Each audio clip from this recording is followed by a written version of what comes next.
រឿង bronzer មួយក្នុង make up ខ្ញុំមិនដែលឲ្យចោលទេដោយសារវាមិនមែនជួយទៅ contour មុខឲ្យឃើញ shape អីទេអ្នកដែលមានមុខទូអញ្ចឹងវាគ្រាន់តែឲ្យពណ៌ស្មៅមុខរបៀបថាបើយើងលាបម្សៅស្អិតឬក៏ cushion រៀងសដូចខ្ញុំឥឡូវហ្នឹងវាជួយ tone down មុខយើងណាហើយអ្នកដែលស្រឡាញ់របៀបថា warm tone អ្នកស្រឡាញ់របៀប sun kiss look អីហ្នឹងគឺស្អាតហ្មងអញ្ចឹង basically bronzer វាខុសពី contour វាជួយ shape មុខយើងឲ្យមើលទៅ model look ហើយឆ្អឹងប៉ុន្តែ contour វាគ្រាន់តែជួយឲ្យស្មៅឲ្យពណ៌មុខឯងកុំឲ្យមើលទៅលាបម្សៅស្អិតឬ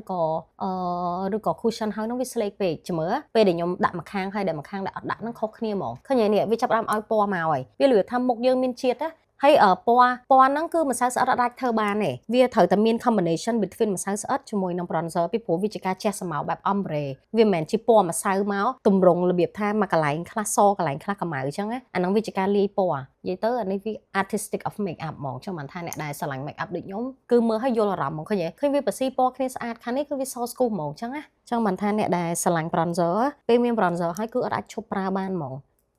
ហើយខ្ញុំអត់ប្រើប៉ុងទេគឺប្រើជក់បែបនេះបើវា blend ស្អាតអ្នកខ្លះគេតបអញ្ចឹងគឺវារក្សាពណ៌បានច្រើនតែបើអ្នកទាំងអស់នេះ blend ចេះវារៀង sheer ជាងវារៀងថ្លាស្រាលជាងណាតែដោយសារយើងទៅពេលព្រឹកគេចឹងអ្នកទាំងគ្នាលាបមកល្មមបាននេះឃើញទេ Wow accidentally the foundation is already matching my skin because of the bronzer oh not accidentally intentionally បន្ទាប់មកខ្ញុំប្រើជក់បែបនេះដើម្បី blend ជាមួយនឹងខ្ទង់ច្រមុះក៏ប៉ុន្តែខ្ទង់ច្រមុះមិនបាច់ដាក់ cream bronzer ក៏បានដែរអត់សូវសំខាន់ទេចាំដាក់ម្សៅអីហើយចាំយើងដាក់ eyeshadow តាមក្រោយយកតម្រង់ច្រមុះមកអូខេតែខ្ញុំចេះដាក់ទៅដោយសារ you know ពេលខ្លះរបៀបថាយើងត្រឡប់ចឹងយើងអត់អាចខ្វះត្រឡប់នឹងបានទេ even យើងដឹងថាវា unnecessary ក៏ដោយនេះSee, it's now the color really complementing each other.